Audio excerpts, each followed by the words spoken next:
Such a, you know, upbeat person. Morning. Andrew, how are you? Doing well. And we, sometimes we say, just, you know, submit 3% or whatever, to the understanding that. It's not, You guys. that's just the placeholder. Today. So what about your salary? Yeah. Well, that's when we, Oh, one of our. you mean it's what it is? Got married on Saturday. No, that's the last thing. For that, well, the wedding was. I think Down by. leftovers. Then came back. In the other. So our son. It's 5%.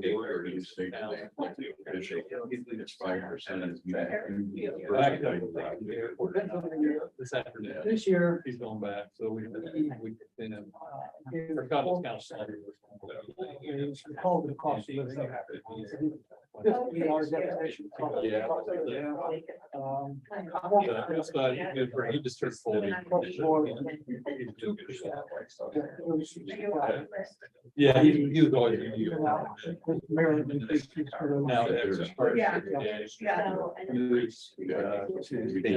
You did. So they can have. Four. They're tired of having. So they moved up there and they're split up, and so he got another apartment up there. We did 7. Now he wants to get back at that. Across the board, we're having problems. Yeah. It's only 45 minutes by train. One of the biggest problems, guys, also. Grandson, but it's still, yeah, you can't. There was a philosophical. About that. Then you compare an auditor's first deputy to an auditor's first deputy. I did. It was hardly anybody there. Klein, Mike Klein. Alan Fed Hodgkin. Weekly. Now what's running for. Quick. First, that's good. Tom. Canopy.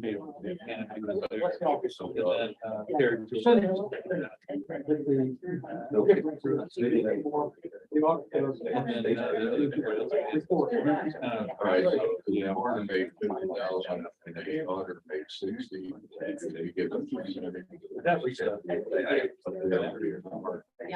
And how long's that?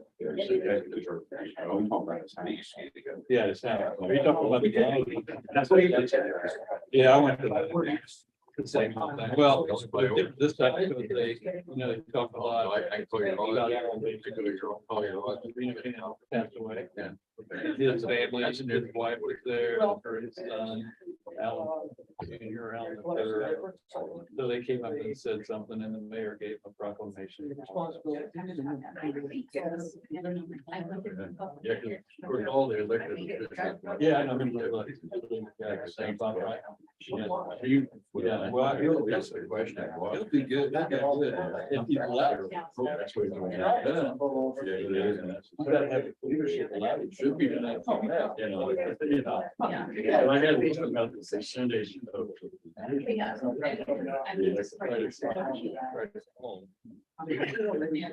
What's better in the auditor's office? There's a lot more positions than first you have to do.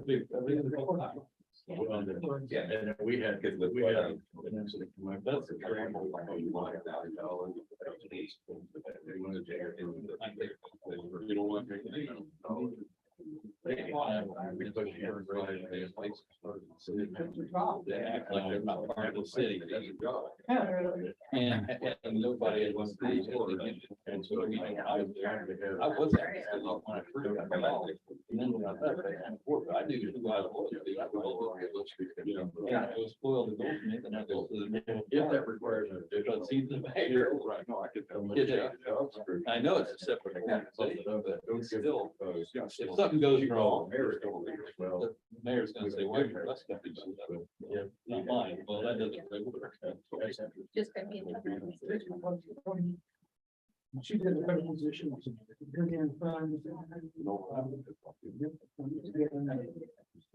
Well, and our auditor went to get. Well, what's that for now? Yeah. There's so much more money kind of thing. Outside control. Important there. Well, that's the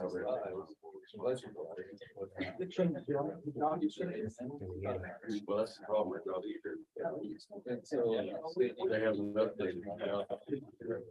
We did ours. It took us about a year. We did it, I think we got the last. And I know. So far, that's working pretty well. Well, that would be good. I'm sure it's gonna be. Well, Culture. Yeah. Public It's always safety, gonna be a lot of. that's it, everybody. You know, I mean, that's the reality there. Having difficulty is trying to get into the Zoom and there's too many. Oh, Jerry.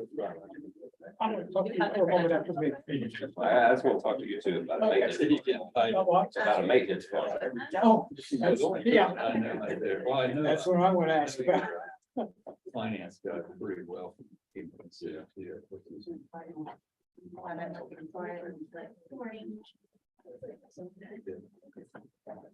We still haven't. Yeah. Good Lord. Yeah. That's okay.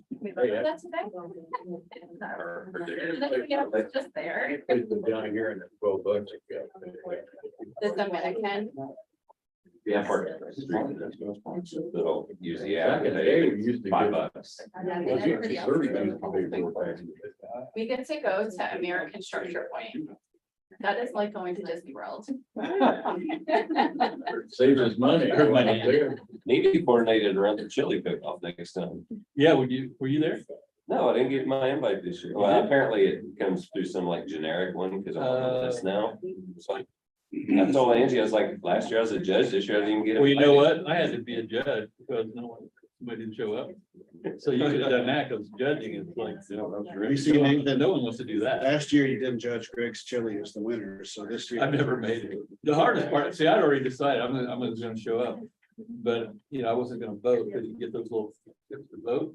Well, you're standing there, everybody's shoulder to shoulder, and you're gonna pick this guy instead of the two that are sitting there looking at you. It's like, okay, that's really, I think it ought to be a secret now. Just join the camera. Yeah, I know last year. It's such a Like a, difficult. like a brisket chili that was there last year and had little cheese crumbles on top. That was That's pretty good, yeah. It's like, okay, the cheese makes it. Wait, what are we talking I about? voted for that one. It's chili cook-off. And they have like 30 or so people eat in it. Oh, yeah, that's. I just did the little samples, not stuff. Well, like, they're like, you can go get a bowl if you want. A bowl. Well, next year you come and you need to be a judge. So we had it at 4 o'clock instead of like a lunch period. And that was pretty fun because there was a beer truck outside. That's what I asked. Yeah, beer to the Yeah, next. there was lots of beer. I'll wash it down. I don't think anybody got arrested. No one told me they got arrested. Good, now we know who you are.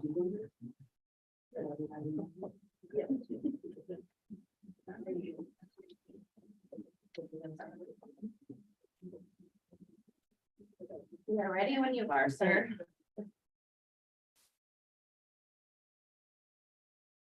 like to call a meeting to order today.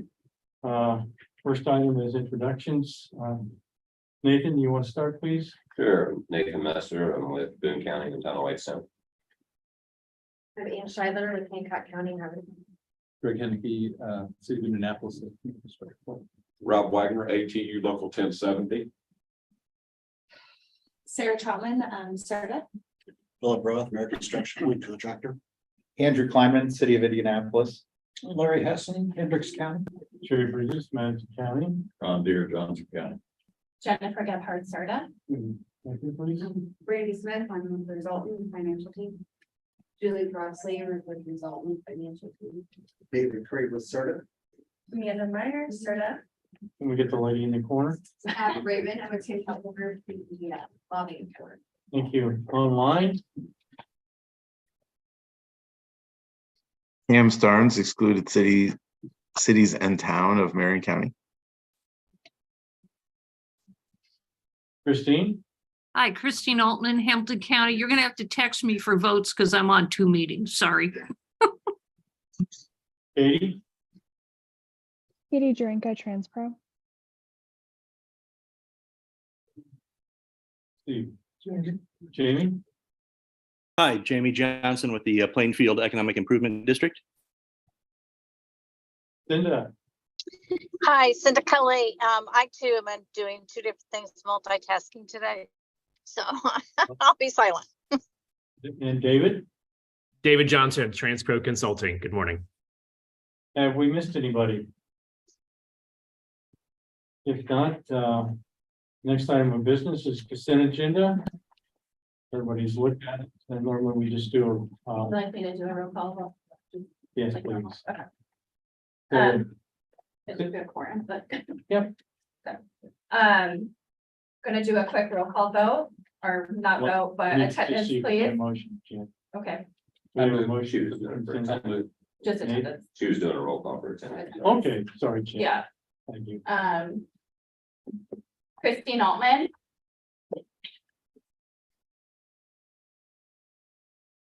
Christine, she's doing a roll call, sorry. Doing double duty. This is doing two. We may be talking in the other. Okay, Cam Starnes Here. and Here. Andrew Conman, Here.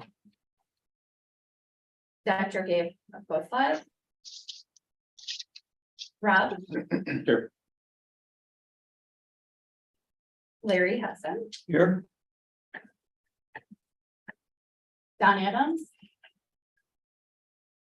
Nate, Here. Ron, Here. Jerry, Here. Linda. And Greg. Here. And just for the record, as of yesterday, Mayor Cook has put in his resignation to the CIRTA board. We do have a quorum. And just as a reminder, we will have to do a roll call vote for all the resolutions.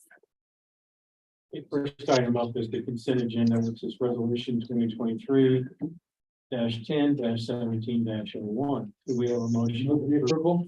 Larry Hessen and Nathan seconded. Roll call, Jan. Christine Altman, Aye. Pam Stearns, Aye. Anne. Aye. Andrew, Aye. Rob. Aye. Larry, Aye. Nate. Aye. Ron, Aye. Jerry, Aye. and Greg.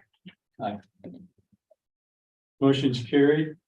Next item up is new business. First one is resolution number 2023 10 17 02. Resolution to approve American Structure Point invoice. Do we have any discussion on this item? Make motion to approve resolution 2023 10 17 -. Move to approve by Second. Nathan, Second. second by Andrew. Any discussion? If not, Jan, roll call. Christine, Aye. Pam, Aye. Anne. Aye. Andrew, Aye. Rob. Aye. Larry, Aye. Nate. Aye. Ron, Aye. Jerry, Aye. and Greg. Abstain. Motion's carried. Next item up is item 3B, resolution number 2023 10 17 03. Resolution to approve contract for public relations firm. Jen, do you want to say anything on this? This is a resolution that we needed to go in a different direction as an agency to hire a new firm. So we decided to exercise the termination for convenience clause with our previous PR firm. The details of that have been discussed with the executive committee team. I went out and got 4 different quotes from 4 different firms for a new PR team. And based on experience, former relationships, and cost, I am recommending that we rehire JTPR, Jen Thomas, and her husband, who has worked with CIRTA in the past, for a 2-year contract, not to exceed $48,000 a year. Do we have any discussion on the item? Just comment. Jen, I think did a wonderful job for us in the past. I think we had a good working relationship with her and I personally would be very happy to work with her again. I'll echo that sentiment. Is there anybody else have any other comments in regards to this item? If not, motion for approve. Greg, motion. Thanks. Rob seconded. All those in favor say aye. Aye. Opposed? Roll call. Sorry, Jen. It's okay. Christine Altman, Aye. Pam, Aye. Anne, Andrew, Aye. Rob, Aye. Larry, Aye. Nate. Aye. Ron. Aye. Jerry Aye. and Greg. Motion carries. Next item up is 3C, resolution number 2023-10-17-04. Resolution to approve contract for website support. Jen, you have any comments on this? Yeah, this is a yearly contract renewal. We went out and got quotes from our current website support provider Affirm and Circle City Design. I'm recommending we stick with Affirm from the perspective of the flexibility of the contract and the costs. Affirm will not exceed $13,200 a year at $110 an hour, or 110 hours total, excuse me, for $120 an hour. Circle City Design had higher costs overall, and they had monthly fees every single month just to work with them. Whereas the firm only charges us as kind of needed, and then for our quarterly upgrades and security checks. Does anybody have any questions of Jen? There's no discussion. Need a motion to approve. So moved. Andrew, motion seconded by Nathan. Any more discussion? Roll call vote, please, Jen. Christine, Aye. Pam, Aye. Anne, Andrew, Aye. Rob. Aye. Larry, Aye. Nate. Aye. Ron, Aye. Jerry Aye. and Greg. Motion carried. Next item up is 3D, which is resolution number 2023-10-17-05. Resolution to approve extension of Royal Transportation contract. Jen, do you want Yeah. to update? Yeah, so soon you'll be hearing where we are in the study for the workforce connectors. Any recommendations that Transpro is gonna give are gonna be for 2025. So we are recommending to both of the EIDs to extend the current contract with Royal Transportation as is for 2024. It does have a 30-day clause in it, still at any time to be able to get out of that contract for any reason. We also will be recommending to the EIDs to consider no fares for 2024 for the connectors. That is something the Plainfield EID has already agreed to. Nate can guide us in that conversation. But this is a contract for me to start to basically extend that contract with Royal for next year. Is there any discussion or questions of Jen? I just appreciate all the hard work by the CIRTA team and the consultants to get this together. We've had a lot of emails go back and forth, a lot of information sent over. I know last year when we moved to Royal. Any other questions or hassle.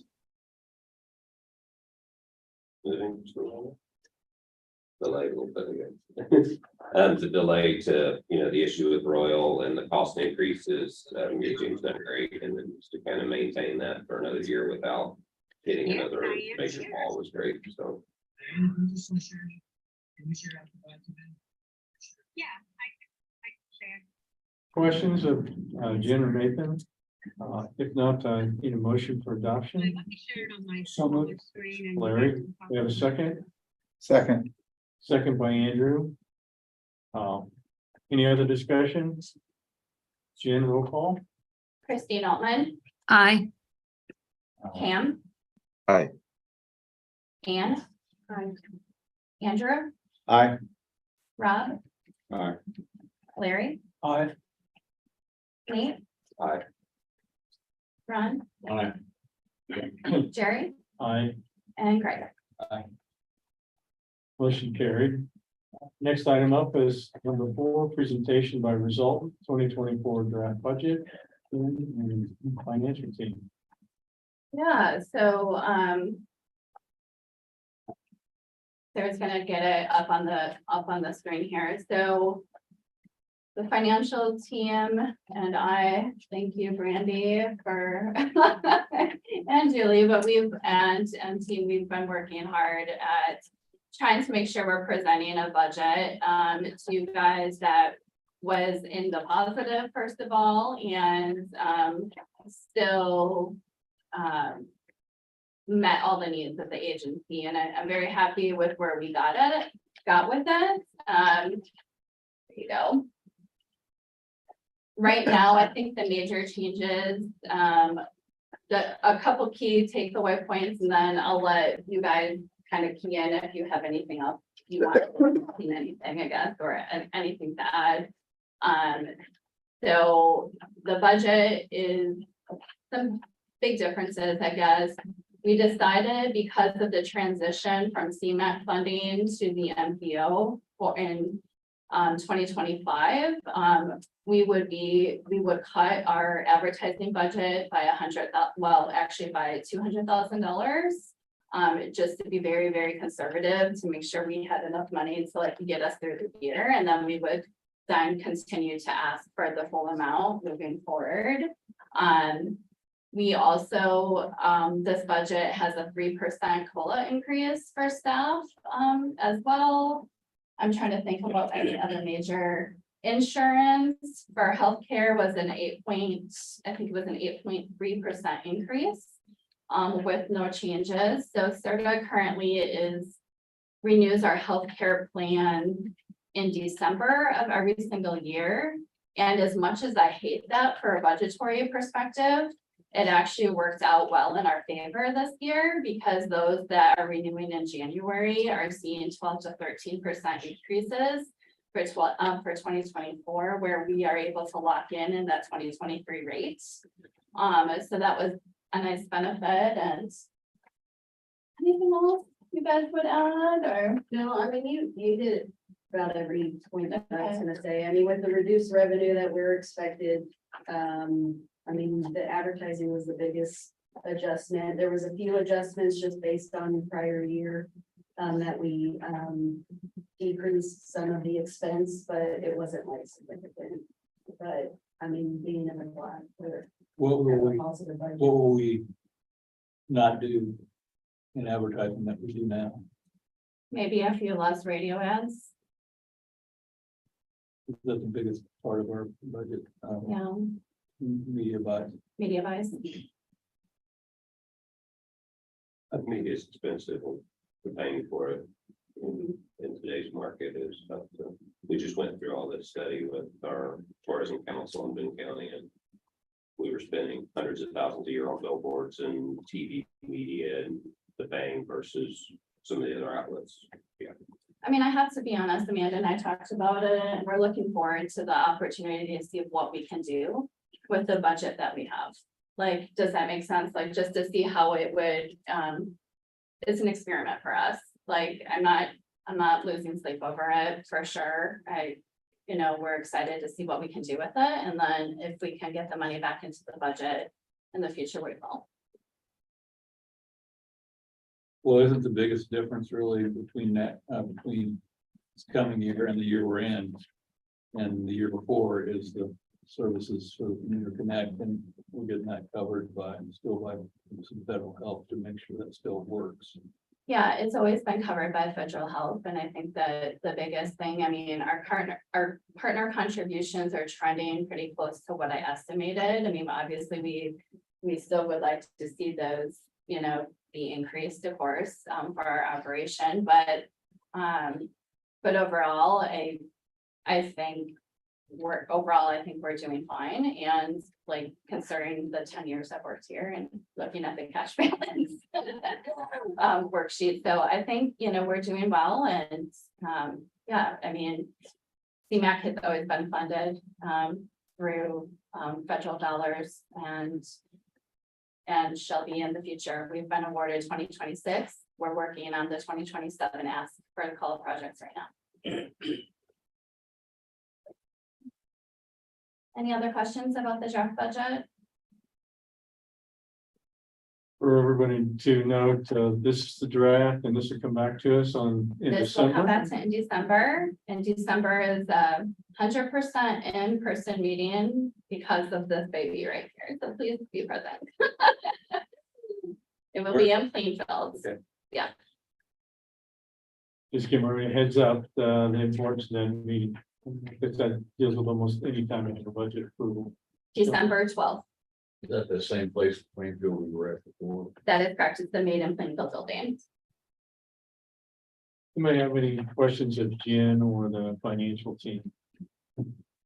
If not, we'll go to item 5, which is presentation by Transpro on the workforce connectors, and David. Good morning, everybody. David Johnson, Transpro Consulting again here, and Katie Jurenka from our team is here offering support as well. And if someone could enable screen sharing, please. Oops. Thought I had it.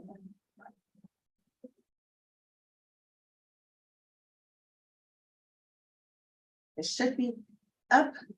There we go. Thank you. All right, so we have some updated information to share with you this morning, so we'll get right into that.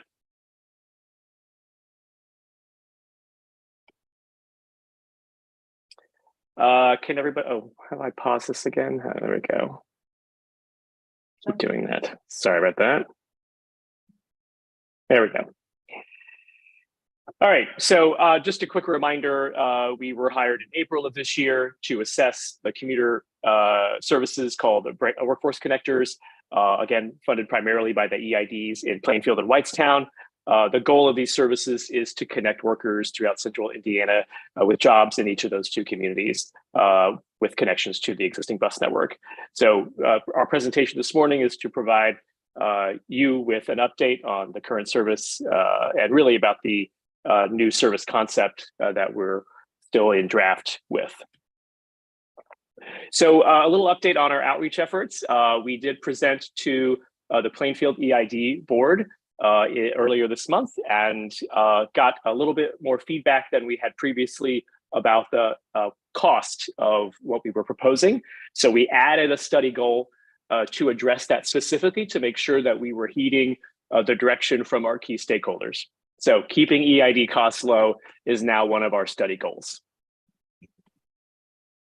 Just a reminder about the existing service. These connect from 2 nodes on the existing Indigo network, Traders Point for Whitestown, Bridgeport for Plainfield, and it is running as a fixed route on a fixed schedule transit service. And so someone must consult the schedule, go to the bus stop, and then when disembarking in reverse.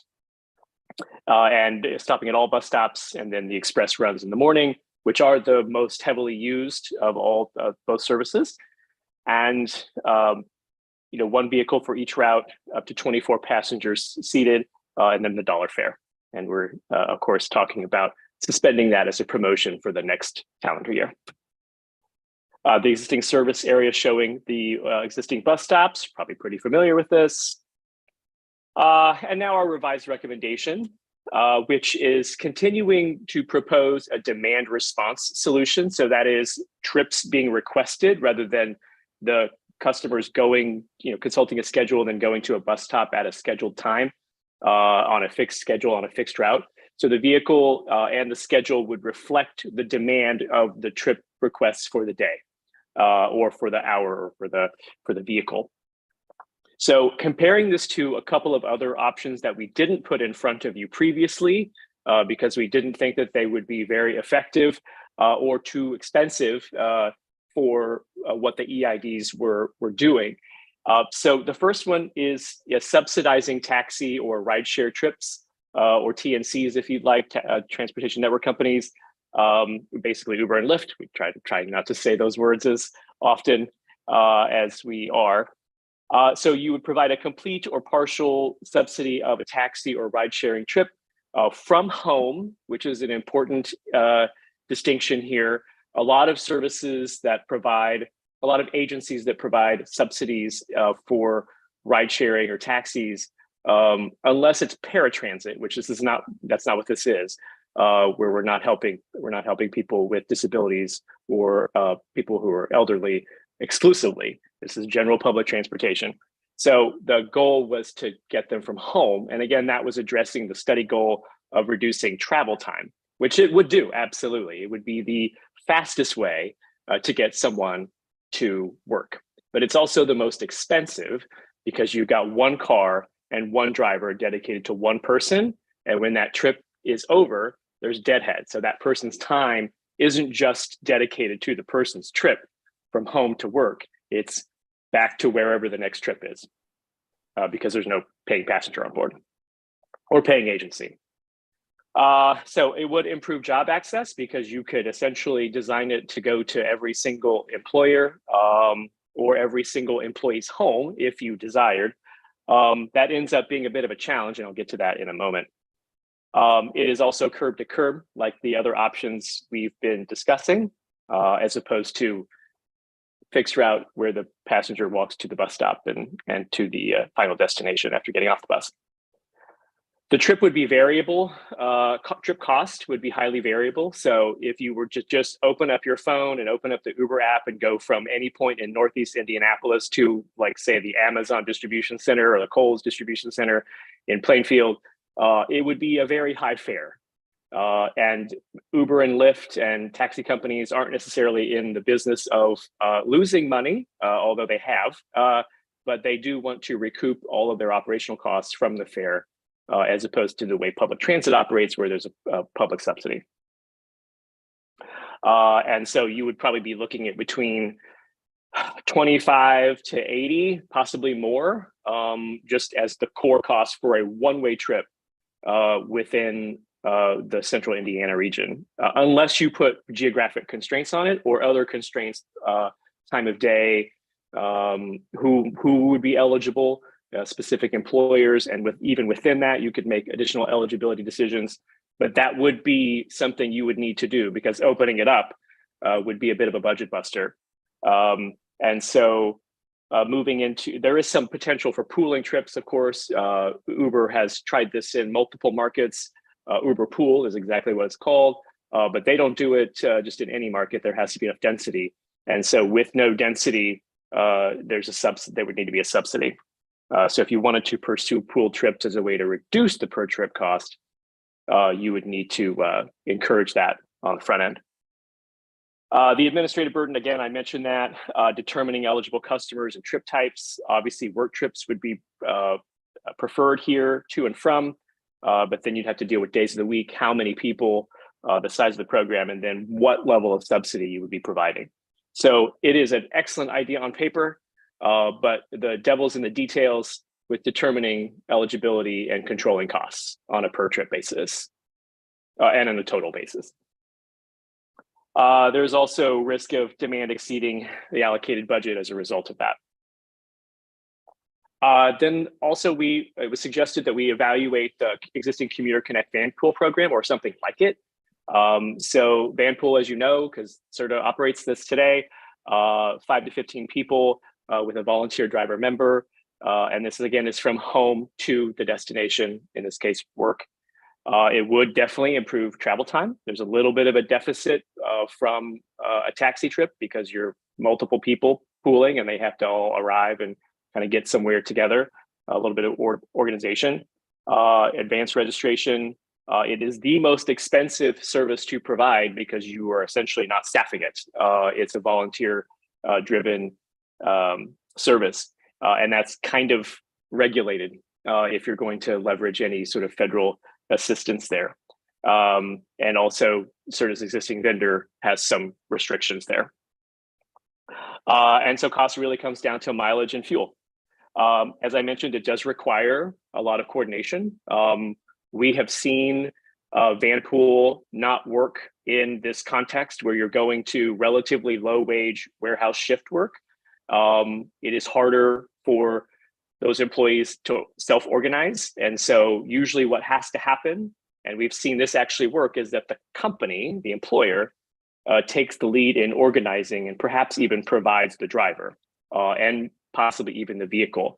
That doesn't fall into the Commuter Connect box, but it would be an option for particularly employers or the EID itself to organize and staff and manage a Vanpool program, really what becomes an employee shuttle on its own. And that does require a lot of coordination, insurance, and if you were to, again, to use the existing Commuter Connect program, there are some additional restrictions through your existing vendor, 30-day commitments, and drivers can't be compensated. David, we have a question. Go ahead. Yes, go ahead. Have you seen a Vanpool program of this scale ever work? So the best example is here in Kansas City that I have had experience with, and I didn't operate it or plan it. It just we talked to them quite a bit when I was at the agency here. Hallmark has a distribution and printing facility, kind of in a. It would be kind of the equivalent of Whitestown as far as the distance from where the worker pool was, and so they organized their own van pools or shuttles. They called them van pools though. And that was successful for them, even through the pandemic, I believe, because they still needed to print greeting cards and distribute them across the country. That was very much I wouldn't know if I would call it essential, but that work had to be done on site and continued through that. So that's the one example I know of an employer organized van pool that was successful. I think they had about 10 vans. Single employer. Yeah. Single employer, yes. But if that employer didn't have a district that was organized around it, that had resources, so there would be an opportunity here for the EIDs to provide that organization. That's probably a little bit above and beyond the job description today, but it would certainly be possible. Christine has a question. Oh, where'd it go? Can a driver be on payroll when driving? No, not in the current model that we have today. So our current vendor does not allow that as an option. So the only way that would be an option is if the EIDs decided to purchase their own vehicles and hire their own drivers, which would add cost and liability concerns.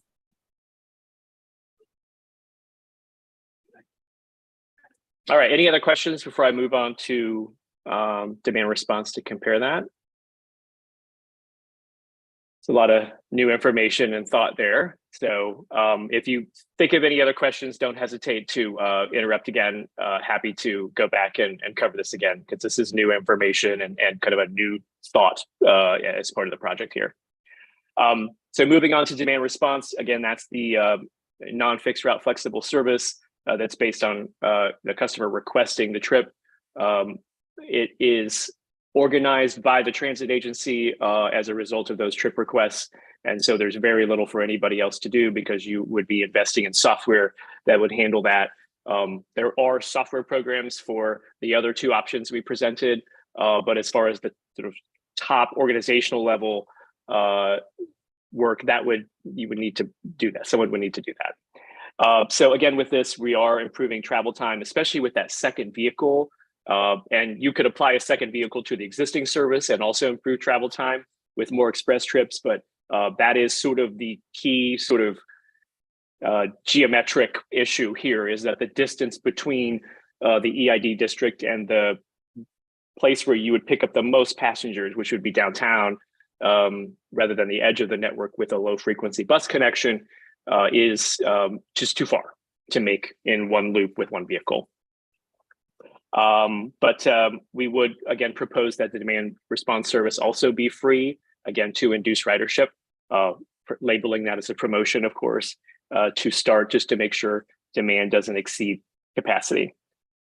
This would be your middle priced option. It is more expensive per trip than the fixed route. Fixed route is just absolutely one of the most efficient ways to move people, but the customer has to do so much work. And because you're putting it on a fixed route and a fixed schedule, people have to understand that. And if they miss the vehicle, they're not getting where they need to go. Especially with running every hour and having spots empty throughout the day with no service. We absolutely know the cost of this, and it has the potential to serve the most customers, especially if you were to have the second vehicle, and pooling those trips is what makes that capacity improvement possible. And it does require one of the challenges, and we'll be addressing this with another project, is the scheduling and dispatching technology that CIRTA would have to bear the cost of. We were also asked by Plainfield to kind of delve into the cost per trip of some other services, just to kind of compare what we're proposing now. Now, I wouldn't suggest doing the math with current ridership and the current cost of service. You will get a very high cost per trip number. And that's one of the reasons we're considering switching to demand response, because if your ridership continues to decline, and we'll see what happens with the zero fare situation in the next calendar year, but if ridership does continue to decline, your cost per trip with fixed route only continues to rise. And that's the math that you have to juggle as a transit planner is, okay, at some point, the math doesn't work out anymore for fixed route, and you need to consider something else. It's called low productivity, and it's something that transit agencies across the United States struggle with, including CIRTA. So fixed route bus compared across Indigo, Fort Wayne, Lafayette, Muncie, Bloomington, all Indiana examples. And then we've tacked Kansas City on the end there just because I have a lot of familiarity with that. And it's a mid-sized transit system. So offering all those services that could be compared, including van pool.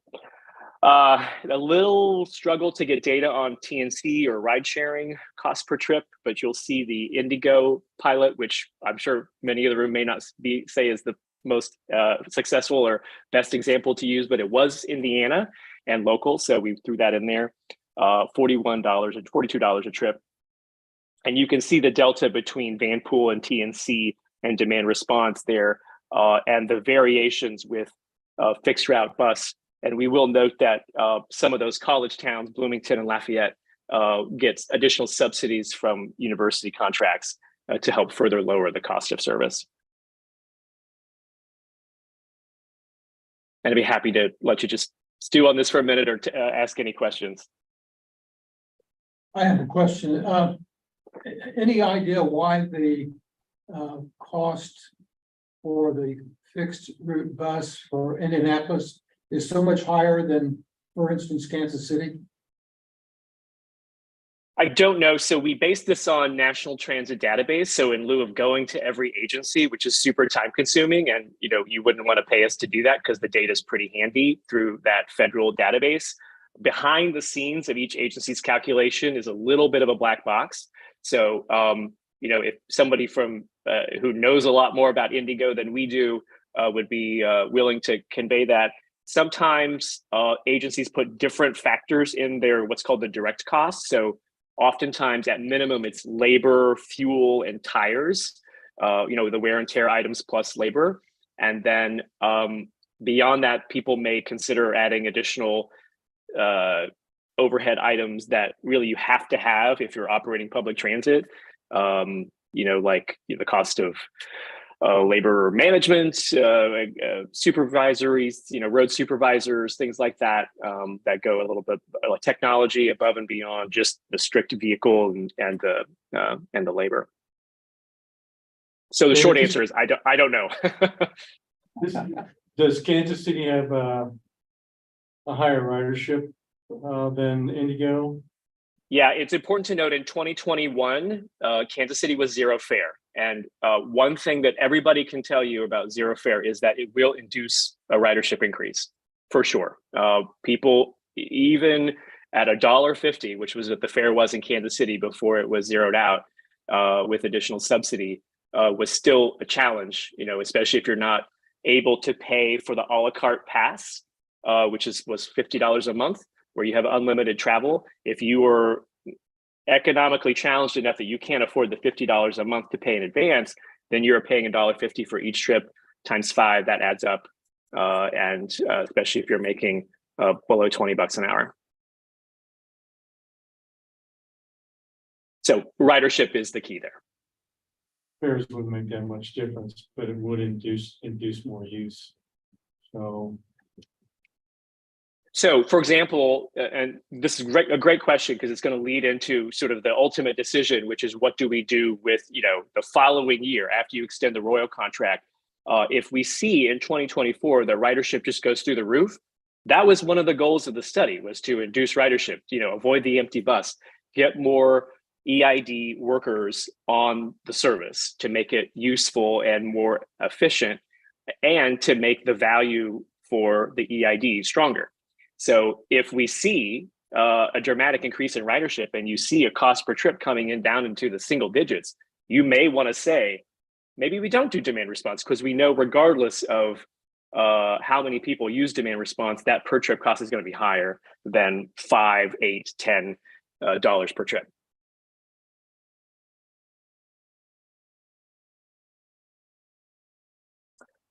Okay, any other questions about cost per trip, and we'll move on?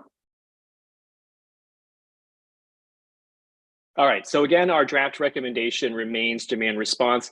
We've tweaked this a little bit, and we'll get to that in just a moment, but still demand response based on the trips requested per day. The vehicle only does the work that it's requested to do by those trips, but you would be able to open that up to all EID parcels, or at least the EID parcels that are contributing, financially, right? The customer experience would be requesting trips by a mobile app. Just as a side note for CIRTA, since you are the CIRTA board, this mobile app and website and requesting these trips as individuals does allow the agency to always answer the question, how many people are we serving with the service, rather than how many trips? Almost all transportation services, airports, highways, public transit, boats, ferries, you name it, use unlinked passenger trips, because you can't guarantee that the person that's traveling on the service, because you're not asking them, and you don't have a identified relationship with them on every trip, you don't know if they're traveling round trip. So you can't assume number of trips divided by 2 equals number of people. In this service profile, you'll have their name, contact information, and you'll know their travel pattern, because the software tracks that. And again, every trip has to be requested. So it's a huge operational benefit for CIRTA, not much of a customer benefit, because now you can travel anonymously on the Workforce Connector if you choose. But we found that having that data is very helpful. And CIRTA would support trip requests by phone for those without smartphones or other technology like data access on their mobile device. And thus you would no longer have a printed schedule, and employees would be focused on, the trips would be focused on arriving by a certain time, again, to make sure the shift workers are the primary focus here, rather than a departure time. One of the cost savings, we'll continue recommending this, is to use smaller vehicles, or to make smaller vehicles an option in the contract, the future contract. They are not today. That was described clearly in the prior IFB. And so whatever procurement you put out for the next service, whether it's fixed route or flex, probably should have the option to provide smaller vehicles, so you can avoid that CDL driver expense. And that expense is not going down anytime soon. And the dispatching technology, I think CIRTA was probably considering CAD AVL, which is the fixed route version of this dispatching technology for that kind of service. So there'll be a software cost either way, at some point, to get that data that you need to, evaluate your operation. David, can I make a couple of side notes on that real quick? Sure. I just feel it's important for you guys to know that we did have conversations with Indigo to see if we could share their software. And based on talking with Transpro and a couple other agencies across the country, we decided that the technology that they use would not be a good fit for the perspective of these Plainfield and Whitestown EIDs, because again, they don't focus on getting people to work on time, which is so critical for these people to try to keep those jobs. We also tried to see if there was any kind of potential partnership for to share any kind of vehicles with Indigo, and the comments that we received back were basically we wouldn't want to use them. So I just want you to know that from a perspective of we are trying to look at this as a whole option. How can we look at everything possible that has come up from a perspective of trying to share resources and look at different options. Yeah, and I will note, go ahead, sorry. What is the smallest vehicle? You had 15 passengers or fewer. What's the smallest? You would probably not want to go smaller than a minivan. A lot of services in this space use what's called a cutaway. And so that's basically they take a Ford van chassis, lop it off at, behind the driver cab, hence the word cutaway. And then they put like a bus type structure on the rest of the frame behind the cab. And so that's often used in paratransit, almost exclusively, actually. And then Ford also has been moving customers into the transit van family of vehicles. So these are sort of a very customizable platform of vans. You've probably seen them driving around for Amazon and FedEx. They're kind of a narrower, probably a lot taller. And they come in all kinds of different configurations. So they can basically look like a bus, even though they're classified as a van. So that would kind of be the area, the sweet spot for this service. Would there have to be handicap accessible opportunities?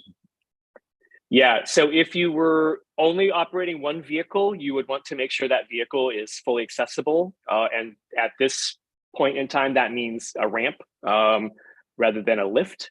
Lifts were kind of a period to kind of adjust to ADA when it was passed in the 90s.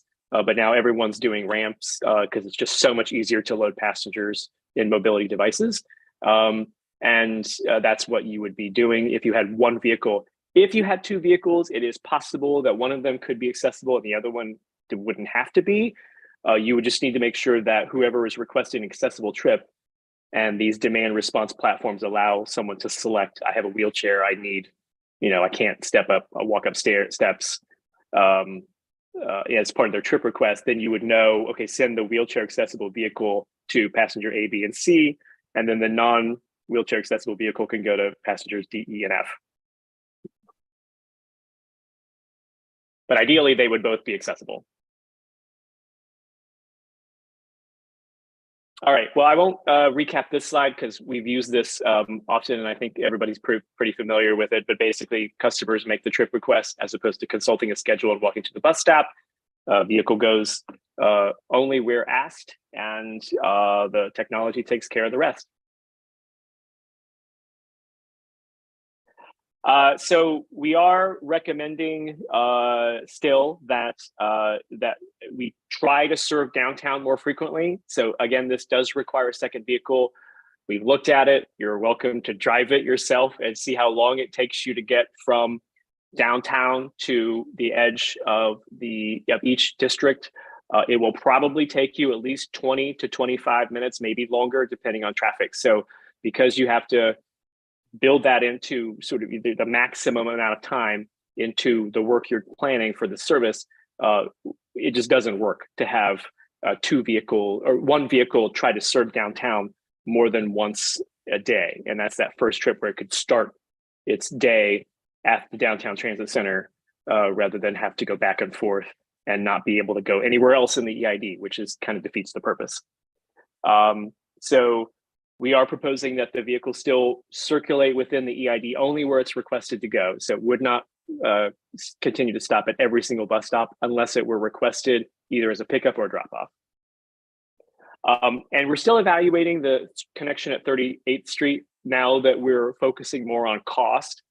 if cost were no option, we would absolutely do that, but you would just need to add a second vehicle, and that does dramatically increase the cost of service. And we heard that that was certainly an issue. So we're still trying to look at it. There may be some magic geometry that we haven't figured out yet, but to be determined. So here's our revised alternative. The base, which is just one vehicle, a sort of, we'll call it a negligible time travel improvement. It's hard to tell if everybody still wants to go to every single employer in the district, then you're not saving much travel time because the path between downtown or the Bridgeport or the Traders Point and the district is not changing, and there are no stops there, so that wouldn't really fluctuate. So it really comes down to who requests service within each district and how long does that take to circle around that area. The two vehicle alternative, we still would very much like to put this, keep this in front of you all. Should a pot of money drop from the sky, that's happened before in recent times. So it would be good to know what that costs and what improvement that could provide. And that would allow you to serve downtown throughout the day, to and from, and thus you wouldn't just be serving shorter travel time once in the morning. You would be able to do that all day long. And knowing that the vast majority, we did some survey work with your team, or your team did some survey work of existing riders, and they're all coming from mostly east and northeast, which you kind of knew already from prior surveys, but that hasn't changed. So you know that they have more than the travel time for workforce connectors. They're coming on one or two other bus routes to get to their employment, and that's quite a travel time, probably 2 to 3 hours, depending on where you're going. So we projected the cost for this option in 2023 using $23, of course, and you can see the cost differential between those two options and what it does to the CIRTA admin fee. That's important because we know there will be software costs. You're already getting an admin fee, so that's already allocated to staff and other expenses.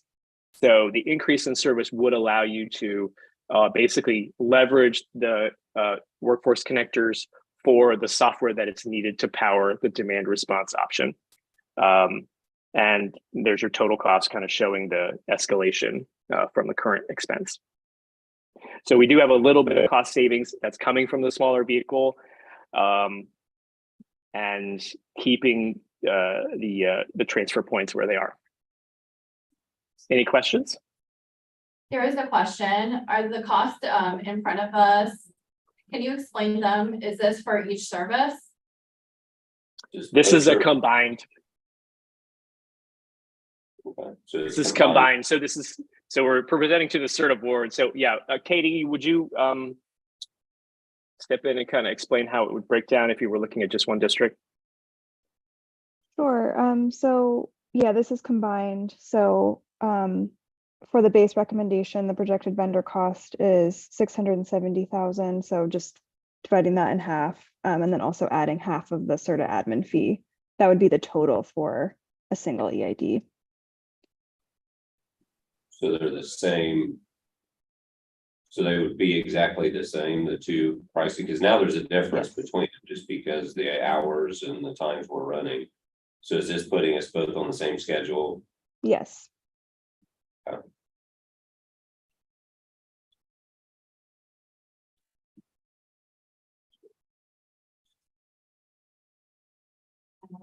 Any other questions before we move on? All right, so we wanted to put a pin in the draft service recommendation and talk about the right now, right? Because you just voted to extend the Royal contract for another year, and we're definitely headed towards suspending the fare for that period. So with that in mind, currently the way the contract is structured is Royal collects the fares and then reports that back to CIRTA. And that's essentially deducted from the costs that the EIDs bear. That would not be the case anymore with zero fare. But since we were encouraged to evaluate that by EID stakeholders, we just wanted to show the math And so that's what that shows here. And these again are combined between the two districts.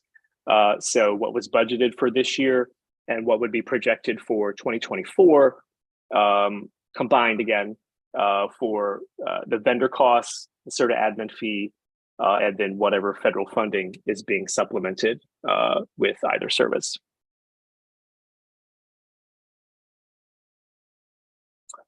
And again, you know, the fair revenue, as you saw in prior presentations, is a very minimal amount of the revenue picture here. And so I think that made it a lot easier for stakeholders, certainly, to say, let's see what that does to ridership. And again, as I mentioned earlier, you may see a dramatic improvement in ridership, and you may say, you know what, let's not change the service because people still find utility and they're using it more. They're obviously using it to go to work. This is certainly not a pleasure-seeking route the way the service is designed today, or for anything other than getting to those employers. And, you know, that's certainly something to keep an eye on. On the ARPA funding,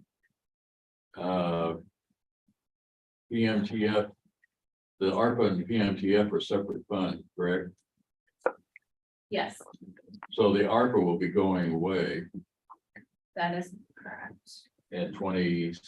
And actually, all federal funds will be, so all federal funds will support invoices for the last time in September of next year. So I provided both Nate and Cinda with their estimated budgets they needed to budget for next year to keep the service going throughout, you know, throughout the year when the federal funds run out. The PMTF funding is funding that CIRTA gets every single year. And like right now, we had some leftover PMTF funding because we haven't been operating the My Freedom voucher program all year. So we are paying their admin costs for the months of October, November, and December to help offset some of their costs. And then we'll be able to cover their admin costs. They'll run out in May by using PMTF dollars, because we have other projects as well budgeted. How much of that line is ARPA? How much of the line is there, Bob? What says PMTF and ARPA? So what's the breakout on of the ARPA part of that? You know, I don't have those numbers. Stated, and our funds will go through The October ARPA, 24. the funds, well, our ARP will run out in next year, and by September. So we actually have a spreadsheet on this. I just don't have it in front of me. well, They're grabbing it real I quick. just wonder if there's a percentage of it. Or whatever. Yeah, well, a percentage of it? Yeah, the half of it. Or, It's almost half of ours Yeah. current. I mean, I just had our the last bill up and the total bill was 30,525 and ARPA's match on it was 15,000. So they're paying almost half of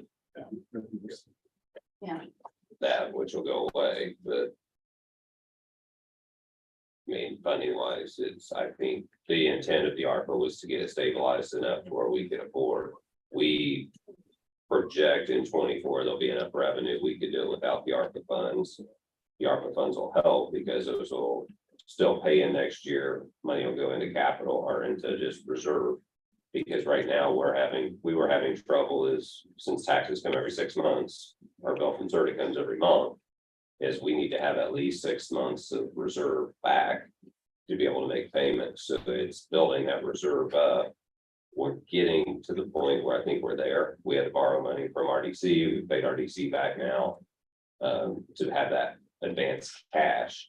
And I think we're reaching a point, our projected revenues next year, which are a little pushed because they're guesstimating on stuff being assessed, puts us about 515,000 out of Whitestone alone.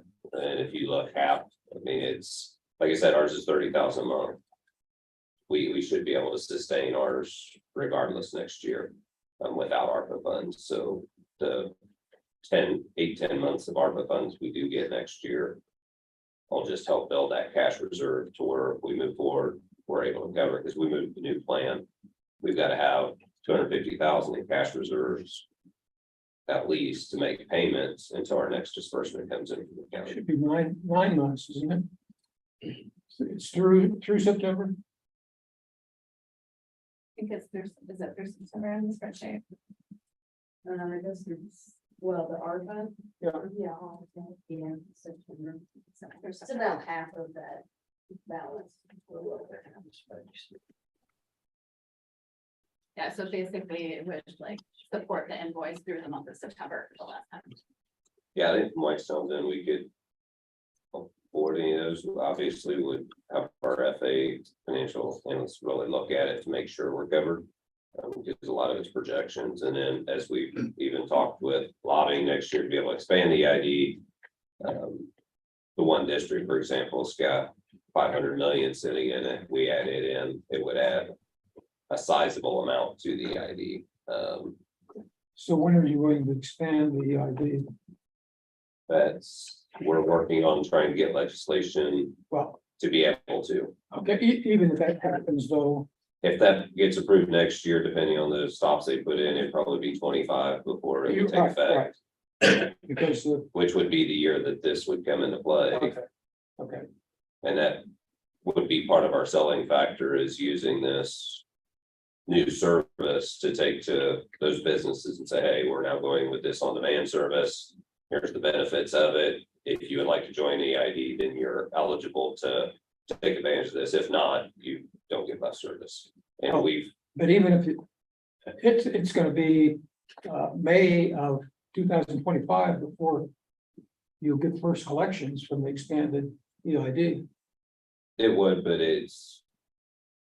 I got a feeling we would be able to make things work, just based where we're currently running bus service to areas that aren't paying an EID. We've expanded it to show them the benefit of. And it also helps the employees. The second job, for example, they may work warehouse, then they were riding the bus back into Indy to go work somewhere. Well, we've opened it up to our retail area for the fact that those people could easily get down there within 15 minutes instead of an hour ride back into Indy to take a second job. And everything we have is about everything is 18 or up an hour to work at, just the general retail outlets we have. Versus you get down in Indy, you're still looking 14, 16 bucks an hour, so they can get a couple dollars extra an hour, save an hour or two off their trip. Not that you want people to have to work second jobs, but we're trying to make it more convenient, and it also helps with our job pool for our retail, which we were losing a lot of those employees to the warehouses that are paying 20, 30 bucks an hour. We know Plainfield is likewise prepared for the loss of the ARP funds. She is, so Cinda is actually on the call. Cinda, can you hear me okay? So, Yeah, Jamie also. and Jamie is on the phone as well. I did send them their projected budgets and they responded back to me telling me that they are projecting and budgeting for those amounts for next year. And they are agreeing to go with 0 fares as well for next year to try to help with ridership. And so, yes. Okay. I also wanted to update you guys to let you know the end of year 2023 balance for ARPA is projected to be $156,000, and the balance for the Whitestown 5307 grant is around $70K. At the end of next year. End of this year. End of this year, yeah. So, so yes. We also, I haven't really shared this with anybody because Dave and I just got back from the APTA Expo in Orlando, where we had a lot of great conversations. And I think another thing that we heard from the riders, when you're thinking about their travel time and ridership conversation, one thing that could be also looked at to help increase ridership for a very low cost is investing in Wi-Fi on the vehicles. Something that we heard from the riders. We could get Wi-Fi on both of those vehicles for investing in a box for about $1,300 a one-time cost. And like probably $50 to $80 a month for data. Less because Because we're a public entity. So for a really low cost, a low investment, it could be something we could roll out in 2024 to also try to drum up ridership and to improve their experience for being on those buses for so long. You know, if they can work, watch TV, answer emails, do whatever, anything we can do. Are there any other questions on the slide or for me? All right. Well, we have a few next steps. As we mentioned, Plainfield has given us the thumbs up for a zero fare promotion in 2024.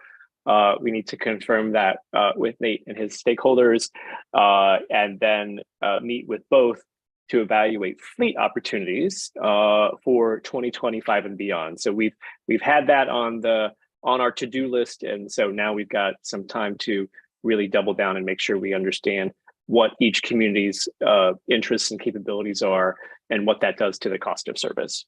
And then presenting as well as we did at Plainfield at the Whitestown EID annual meeting.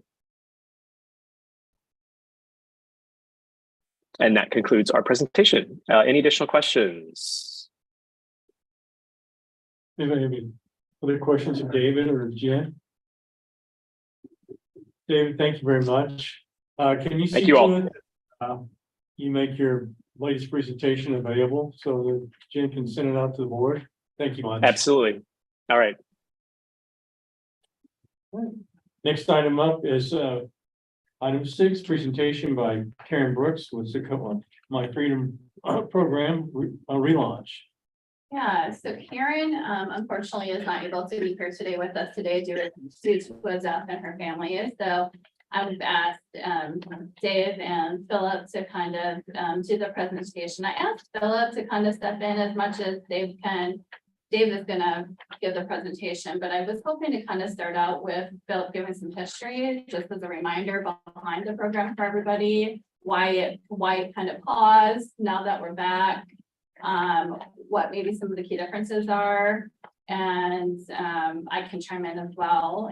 But we're excited. In front of you, you'll see My Freedom voucher rack cards that we're starting to share in the community with people, as well as a My Freedom FAQ.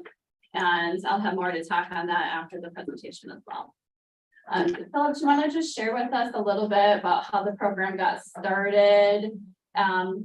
The fact of most of the trips were in Marion County kind of conversation, and we can kind of take it from there. Sure. A very brief history is that the program began in 2012. There was at that time a specific FTA program, competitive nationally, called New Freedoms, that was dedicated to providing transportation for persons with disabilities. CIRTA, the Central Indiana Council on Aging, applied to that program as part of this national competition, received funds for a 3-year period. They administered the program. As a reminder, the program is a voucher-based program. The CIRTA, along with its partners, receives or sells vouchers at a subsidized rate to clients. And then those clients are able to use the vouchers for to purchase transportation from a variety of different providers, including CIRTA, but also including taxi service and several others. The program was successful by all accounts. It actually had ended before I started at CIRTA in 2015. It ran out of money, and the program itself, the funding program that the FTA had, was dissolved. The actual transportation funding bill that was approved at that time consolidated a number of FTA programs Didn't increase the money, but it consolidated the programs. And the assumption was that if regions wanted to continue this type of program, it would be funded by some other source. Without clear direction on what to do, SECOA paused the program. And for 3 years, it was effectively shuttered until 2017, when CIRTA and SECOA re-entered negotiations to restart the service, using some of CIRTA's 5307 funds. Those negotiations were successful. The service started up again, was running for a period of time. The issue that it encountered is that initially the program was intended to cover cross-county trips. It was intended for people to be able to have door-to-door transportation without having to coordinate themselves with 2 different public transportation services. Increasingly, however, it was being used for a number of in-county, Marion County trips.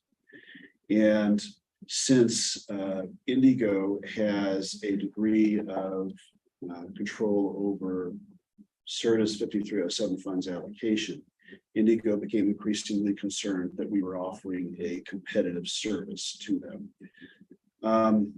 To give you an example of some of these Marion County trips, a lot of them were to the one of the work sites for people with visual disabilities on the north side. Bosma, thank you. And Indigo service did not go close enough to the service for them, or go close enough to the Bosma facilities for them at that time. And so a number of them were using the voucher program for supplemental transportation services. We did a survey and we determined that clients were not relying on this as a primary transportation service, but rather they were using it as to supplement other needs. For example, at Bosma, primarily it was family members taking them back and forth, but every once in a while they would have difficulty and needed some kind of secondary means of transportation. That turned out to be what the program was most used for at that time.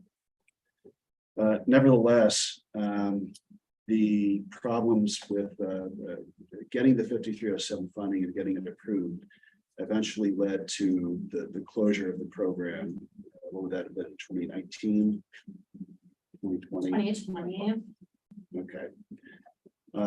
From there, the program just lay dormant for a couple of years until we started re-entering negotiations this year. I can't recall if it was Karen or CIRTA that reinitiated those discussions. It was us kind of banging on the door a lot, just trying to say, hey, we know there's this need, like we need to, we have funding. It's already it's already been approved. And there was a lot of, it wasn't that SECOA wasn't trying to initiate this program. There was a lot of changes in leadership, I believe. There was also, thank you for reminding me, insurance issues. The primarily one of the main vendors being used, providers, was the taxi service. Correct. And the taxi service became acquired by another company. And the requirements of the program were not acceptable to them at that time, particularly the insurance provisions. So SECOA did renegotiate with the taxi company, and that has been resolved. And they're now trying to move forward again. SECOA did put forward a fair amount of its own resources. SECOA receives what's called social services block grant funding from the state of Indiana through the FSSA. They put a fair bit of their own money into this. And that was what matched. You can actually use these funds to match the 5307 funds that CIRTA receives. There was a rather high fare requirement or purchase requirement for the clients themselves. I think it was $8 for a $20 voucher or $6 for a $20 voucher at the time. There were also some concerns that Secoa had not increased the total amount of the voucher since its inception in 2012, and of course the costs have gone up. So all of these things had to be renegotiated in order to be able to relaunch the service. I guess that wasn't so brief, but Well, But I think, but it's thorough, and I think it's important to kind of get us, now to this point. So now we have finally gotten to the point where we worked through all that, right? And we could relaunch this program because we still receive the phone calls, right, Sarah? And as she shakes her head, and we still hear from people in the community that they have, individuals with disabilities in all of our counties that are struggling to find good transportation resources. And now we actually have something that they can go ahead and cross the county line, in addition to being able to fill those gaps, even for those agencies that don't have service maybe after 6 p.m. or don't have service on weekends. We now have something for those people to be able to get there. So before I jump into it too much, I'm going to let Dave go ahead with the presentation. And then I can tell you some other initiatives we're doing to try to push out the word about the program, and then answer any other questions you guys might have. All right, good morning. I'm not Karen, but I'll do my best. What is the My Freedom program? It's a program that seniors ages 60 and over can use at any time. That's one of the focus that has really changed from the previous program. The program, embodies any age person with a disability, no matter the age. Right now, another different is cross-county transportation in the county transports certain counties. I will tell you, I've been talking to all our public transit county connect partners. They're excited about this because there are a lot of short driver needs. There's a lot of older shuttles that they're working through. So another alternative in their county is much needed. And it can be used for any purpose, and that's a new as well. So if you're 60 and older and you want to go to the grocery store, that's available for you now. If you want to go visit your grandkids, that's available. It doesn't matter what the purpose is. Secoa can fill that need for you. My Freedom, we start out with the My Freedom application. 60 and older are going to automatically be approved. Okay. With this, there's some just general highlight areas that they just need for that information. Once the application is filled out, it takes about 72 hours. They'll get out a welcome packet that shows how to access the My Freedom program. My Freedom MVF is a for disability folks that need to get a certified MVF from their doctor. Once they have that, they can send that into Secoa and they would be approved with the application. Now, I will say that if they have an Indigo access card, this is not needed. They just need to show proof of that access card to Secoa.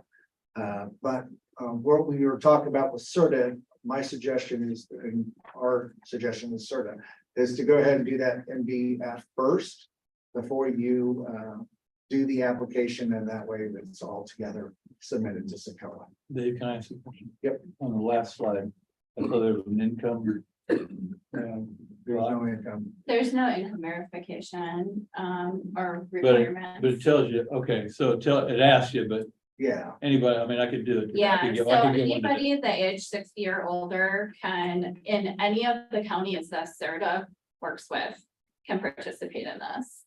And by calling Secoa, and all they have to do is fill out an application. They don't have to meet at just 60 or older, or any client of any age with a disability. they would be the ones that would need to get a medical verification form from their doctor and then fill out the application to then be able to get the trip. You have to turn 60 first, Greg. Sorry, Greg. Yeah, well, That's not a problem. thanks, yeah, thanks for saying. Greg, you're only 48. Yeah. Well, let's go into the My Freedom Fare Card system. So clients receive a welcome packet, like I said earlier, an electronic fare card. Clients will call Way to Go, that's their number for SACOA, to place funds on their fare card. Clients calls providers and schedules their transportation. Right now, they're using Z-Trip. They're looking at other alternatives as far as taxis and TNCs, but right now the primary provider is Z-Trip. What is that? That's taxi service. Former Indianapolis Yellow Cab. Okay. But it's not, Hey, it's not a meter based. It will not be a meter No, based. it will not be. It'll be a voucher based. They are aware of that and they are already set up on that for SACOA, and Z-Trip was already in that part of that negotiation. Providers use an app to scan clients' cards and remove fares. So again, you can have an app-based run. You have it on your smartphone and they can just scan that voucher right there.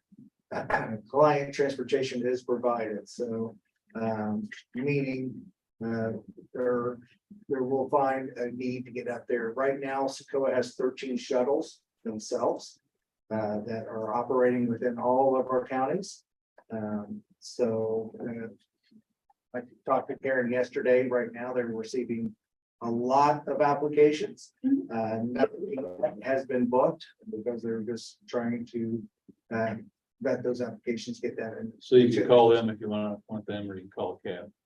Yeah, well, you can call SACOA, and then SACOA is also looking right now to, in addition to working with Z-Trip, they're looking at seeing if they can also maybe work with like Access Johnson County or Cook County Senior Services, or, you know, things to that extent. And then if it's after hours, somebody in the community can call Z-Trip directly. So right now, the client during hours, the client calls provider, that means they call SACOA. Right. That's SACOA correct. hooks them up. Yeah, so once they have their card system and they've been approved in the system, and they're like, kind of like ready to go, so then they can, for their rides, they can call SACOA. But let's say they end up needing a ride to a hospital and it's at, let's say, midnight, and SACOA is not open, they can call Z-Trip directly and then be able to book that ride. And everybody knows that. Correct. So they know when if that happens, did they tell Z-Trip at that point that it's a SACOA? Correct. Yeah, They have a whole, yeah, Okay. SACOA has a whole partnership with Z-Trip, and Okay. they'll know it's a SACOA ride and it'll be billed appropriately. And things to that extent. So if there are two of you, Mhm. I mean, it sounds like this is cheaper than paying for parking to go to a Colts game. Do both members pay? I mean, do both have to be registered and do both have to pay this fee? Or is it shared? Card. It's per trip.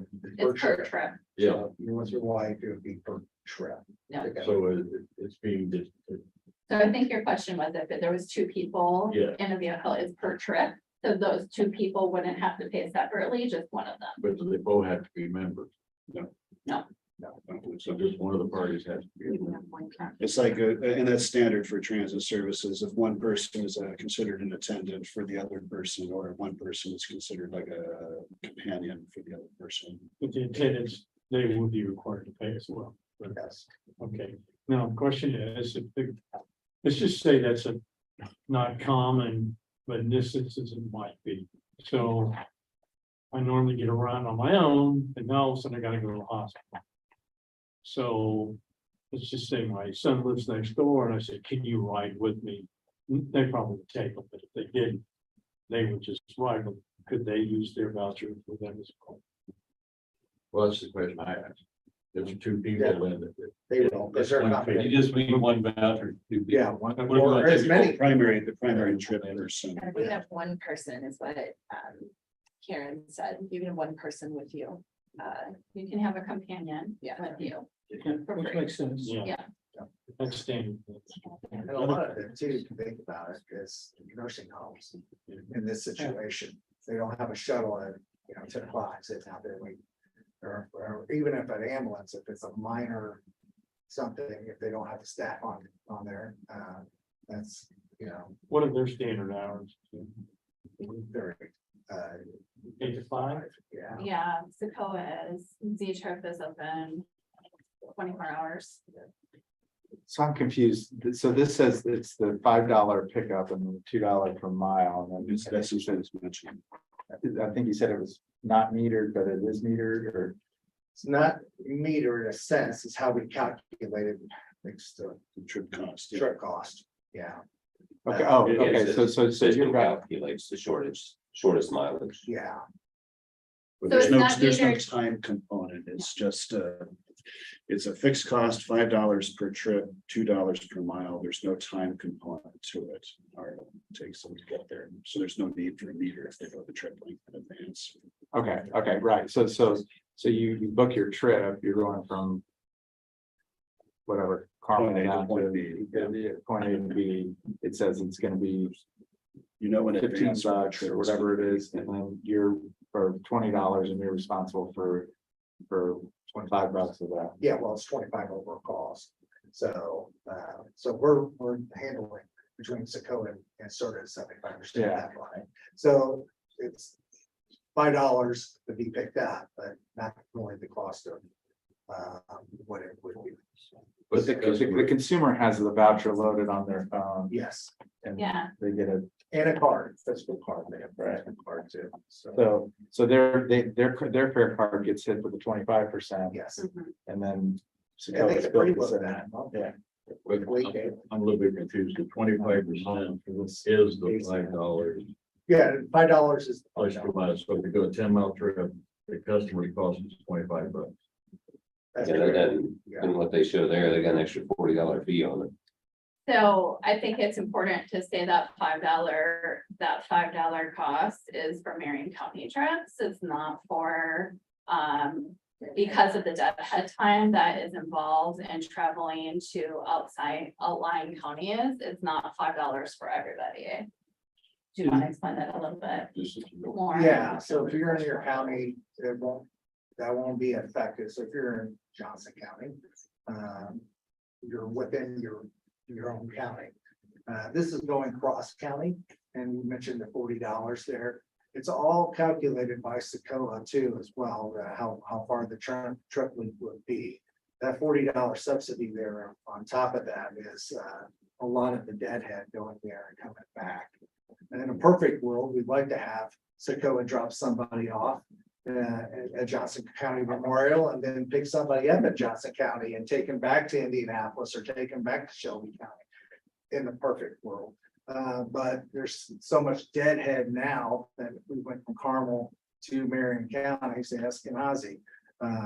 That deadhead cost of getting there and getting back to Carmel or wherever the next trip is less for that $40.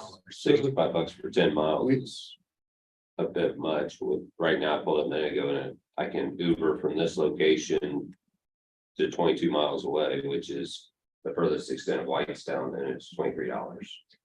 But the client only costs the client $16. But as the cost of $16.25 comes off their card, Yes, that someone gave them that money.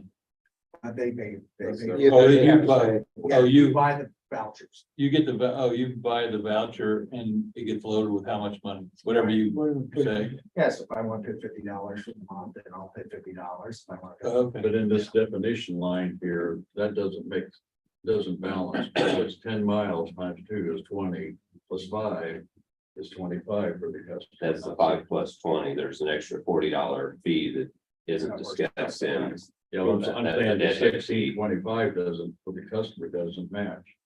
10 miles at $2 a mile is 20 plus Right. 5. That's 65, 25% of the 65 total cost. Yeah.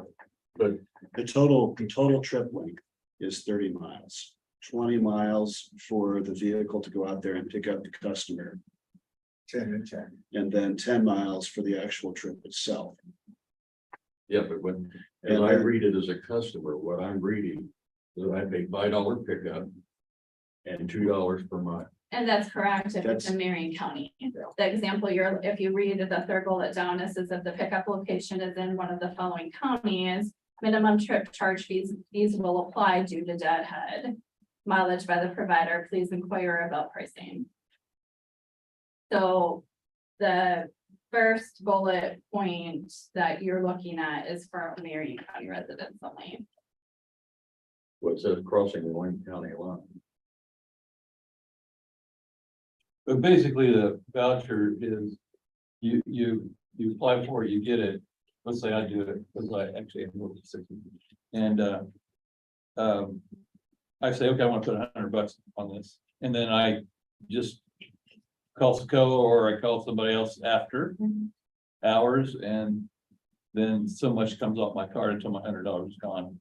That's And- right. And it's really, it's a third of the total cost, or you say a quarter of the total cost. And then the providers get the rest of this money from Secoa. And we help. And we help fund it And for we help fund that. 5307 funding. Okay. And how much does that cost us a year? Well, I can't really answer that yet. We budgeted. Yeah, how much do we budget? So we're not doing it right now, but we're getting ready to. do it Yeah. In 24. In 2024, so. Do you have the spreadsheet, Philip? Yeah, how much, I mean, just roughly, I mean, is it $100,000? We're anticipating a startup period where it's kind of reinitiating. We have, I can tell you. 5307 is about 85,000. We have 2 open grants right now that are gonna expire in the next 5 years. For a total of $160,000, in addition to another open grant. A third open grant as well, I think that has like $40,000 on it. So we have some grants that we can't use for anything else that we're gonna use for this until it runs out. We're gonna ask for more than The PMTF amount for 2024 is 34,000. The total amount, including 5307, is about 120,000.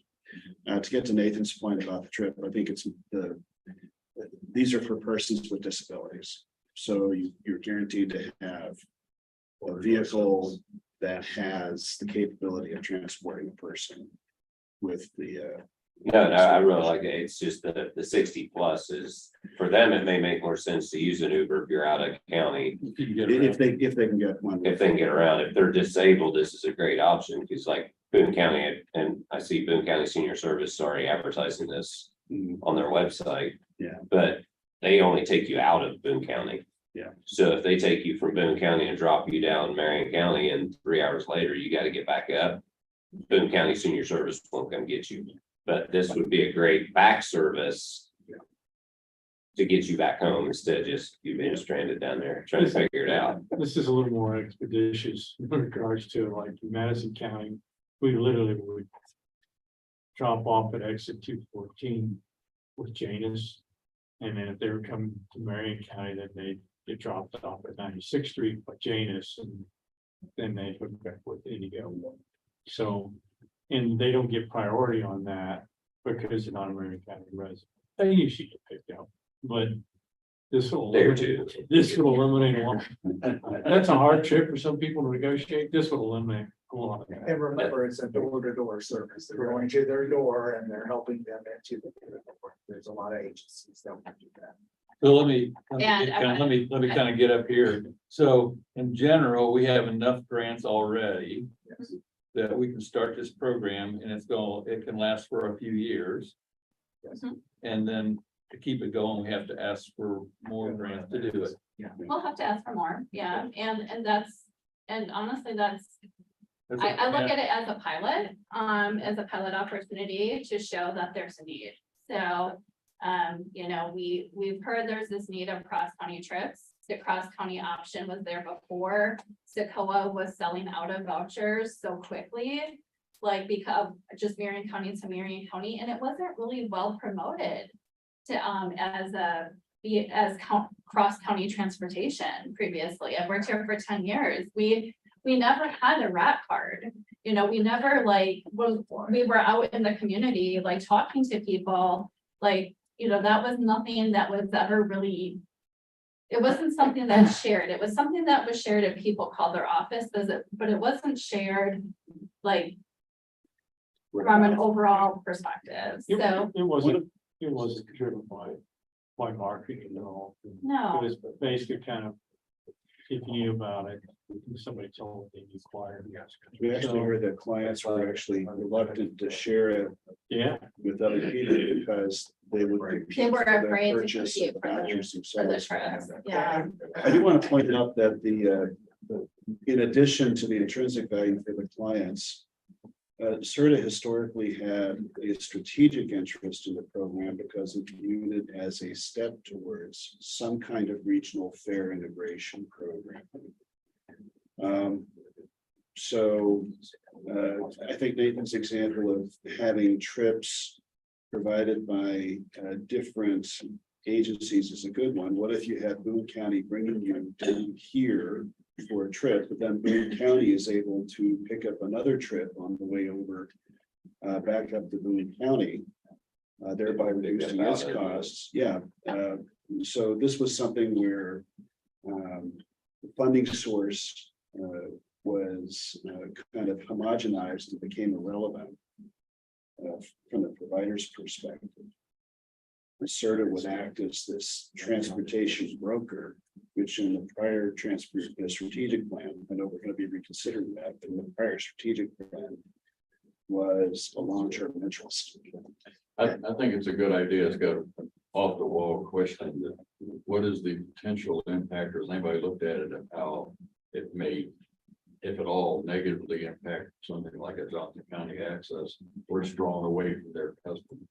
Yeah, so we had that conversation recently with Becky, actually, with Access Johnson County, and I think a lot of our providers see the benefit of, we're still promoting Access Johnson County as a resource. And I don't look at it as taking away from any of the others. I look at it as filling the gaps, right? Complimentary, really. It's a complementary option for, you know, like Becky said, this is great. It's gonna be able to serve people in Johnson County after hours. It's gonna be able to meet those weekend trips. It's gonna be able to fill those needs in Hamilton County when they can't fill the needs, you know, because maybe they're already booked. So. It's also more expensive. In Johnson County, yeah. Yeah. Than any of the other stuff.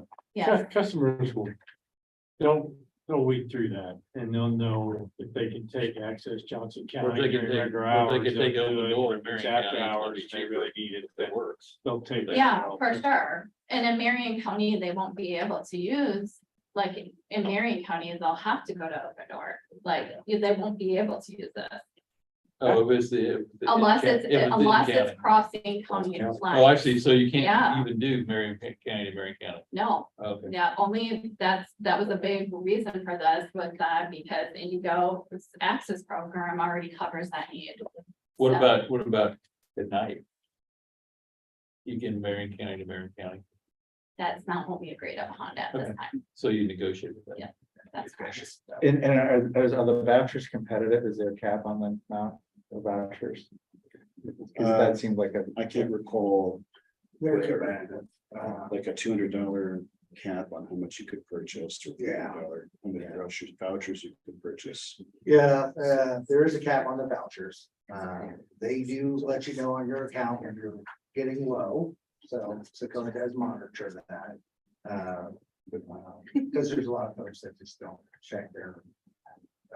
Right, so that's through text or email, or if you're on your computer all the time, then you can check that. But as far as the taxis, yes, that's the most competitive at this time. She's looking for additional providers, maybe partner with Access Johnson County or Hamilton County or JNS or. But what I'm hearing at this time is an alternative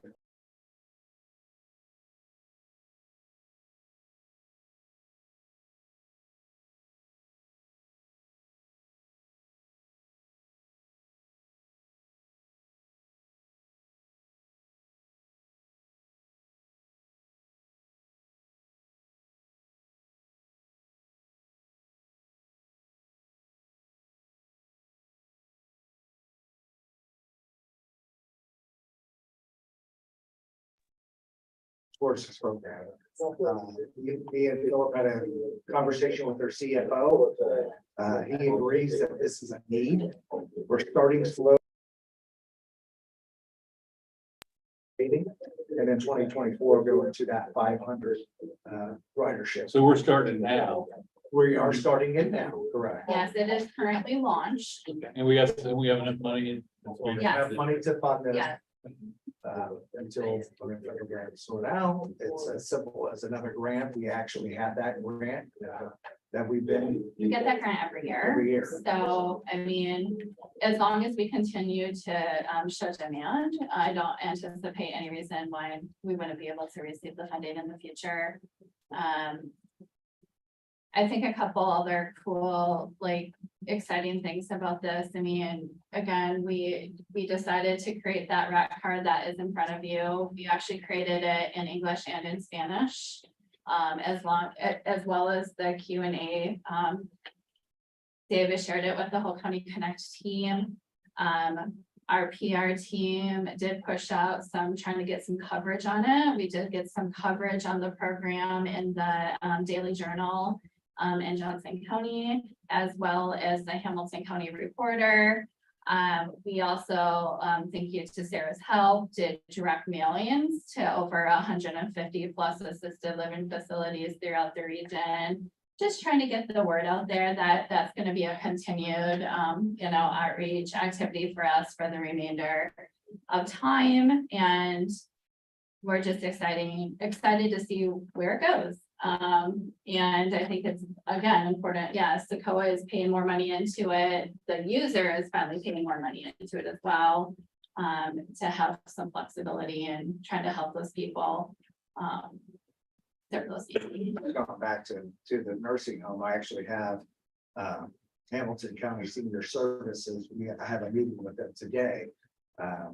Once I presented that to their TAC meeting, Janice, she was immediately asking for a meeting about this. There is like I said, a need, not just in Hamilton County, but all the counties that we service. Going forward, I will be presenting this within my mobility report, ridership information from Socoa, because this is another program that I will be help facilitating and managing. So that will give us, applications, how many did we get for the month, riderships, numbers. A lot of that stuff goes into our NTD that we collect.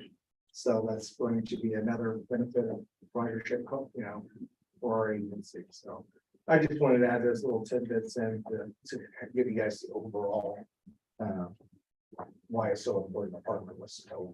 Does anybody else have any questions of Jen or Dave? If not, thank you both of you. Next up, item 7, sort of updates. Rick? Thank you. And my colleague Abby Raven is with me, so she's might be able to answer any questions. First of all, kudos for hiring Jen Thomas. We worked well with her in the past. Jen has the mindset that what's in the media affects the state house. She's absolutely on spot with that, and it's often reached out to us to be part of something. And we were talking about this item you just covered.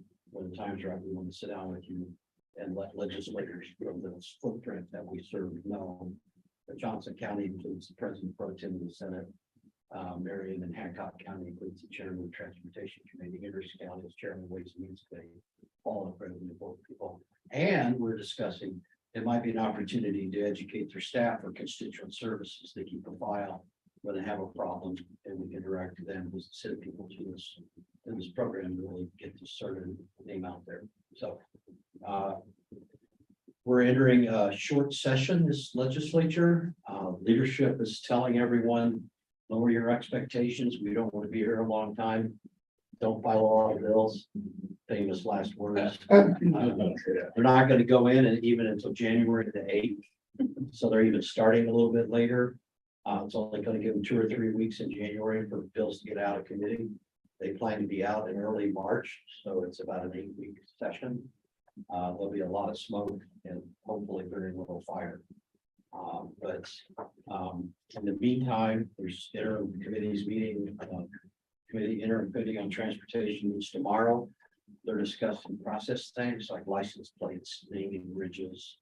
So they're not really involved in the transportation issues. The one we're really watching out for is the funding of Indiana's streets for a better tomorrow. Anyway, the acronym is FIRST.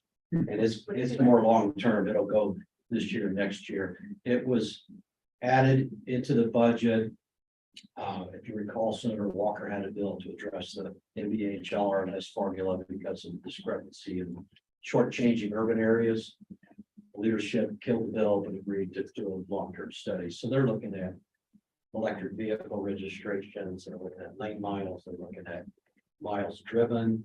All are pretty complicated, pretty simple to explain, but complicated to pull off politically, because everybody is winners and losers under each one of those changes.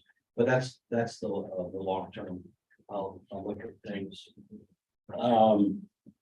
Been working with Nate on the expansion of EIDs, voluntary expansion.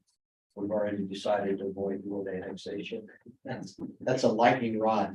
It's been very controversial annexation over many years. So we're talking about an expansion or voluntary inclusion of how to get that rolling with his leadership. With that, kind of quiet right now, but we're available to work with you and the team going forward. And we will, as bills gets filed, I think the filing deadline, the bill request deadline is in December. And the actual filing deadline will be early January. So bills will be pouring out. We'll be reviewing them for any impact to not only CIRTA, but CIRTA constituents. Happy to answer any questions. Or Abby has anything to add. Abby did legislative liaison work for the Bureau of Motor Vehicles. So she's used to dealing with legislators and constituent problems. And they all absolutely love her because if you can make motor vehicle problems go away. So she's attuned to that staff need, and I think that we can address that. Another idea you may want to think about, and the only reason I remember this is because we were hired to help get funding for it. The 211 state call center is kind of a centralized call in. Hey, I'm 67 and I can't get to my doctor. Where do you live? Do you need anything? That could be something you could also question. So happy to answer any questions. Anybody have any questions of Rick? It's not directly affecting us, but there's a summer study committee on taxation. Do you anticipate anything's going to happen with that before 2025? No. Senator Holdman is pushing eliminating the income tax. Right. And of course, Suzanne Crouch also mentioned that. She's sort of backing off from that. Well, it was lacking in detail. And the thing that has not really been discussed to any level is they've spent about 40 years pushing counties into income taxes and local government. And that hasn't been talked about going away. And the only way that goes away that I see is property taxes go to replace it. So you're still going to need to collect it. You're still going to need the Department of Revenue to do the collection, and then you're doing the distribution. And so I'm not sure how much you gave. Well, there's 7 states that don't have an income tax, but I think we're moving down to 2.9. So we're really at the bottom end of that tax level. Senator Holden's still pursuing that. But I was at a function a few weeks ago. Senator Mishler, who chairs the Appropriations Committee, said, I'm not interested in going that route. So, yeah, I don't see it really get traction. So the lists and edits could go away next few years. No, I can't imagine. It could, but the whole reason the original income tax was done with Otis Bowen's property tax caps. And it was, if you pass CAGIT, adjusted gross income tax, it went to reduce property taxes. Consequently, the first 36 counties were all agricultural counties almost. And then COA came along and then since then it's been pending. I just can't imagine how they're going to address replacing that much local revenue and what sources they would go to. That was talked about pretty heavily at the last meeting. And I think the more they get into it, the more they realize, oh no, we're getting ourselves into it. Yeah, the last hearing that they had, there didn't seem to be any of the presenters, none of the presenters, expressed any plan or any optimism, for the. Some of it's pledged on bond. If you get the state fiscal handbook and look at the matrix of all of the uses, it's all over the place. It's building jails, it's building fire stations, it's being used for property tax relief, it's been used for economic development. And some of it is very specific in statute. All of that would have to be amended as to find a replacement. What about our bond ratings, for Yeah, instance? I don't think you can do that. Yeah. I think you have to secure those, if you secure those bonds as that source. Yeah. I think you're stuck to the link life of the bond.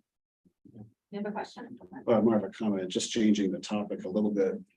I was asked to present to the task force on land use, on barriers to economic development.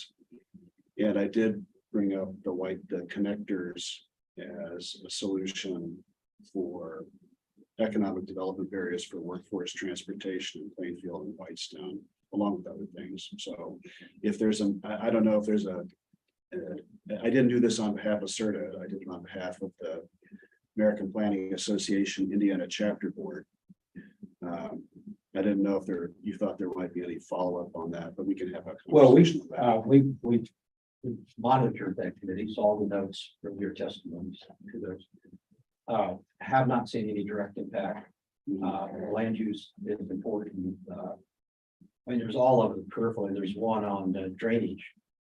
And it's gonna affect development at the local level and economic growth. And They're accepting and planning and proposals. zoning issues. They're accepting suggestions, I believe, for legislative proposals through the end of the month.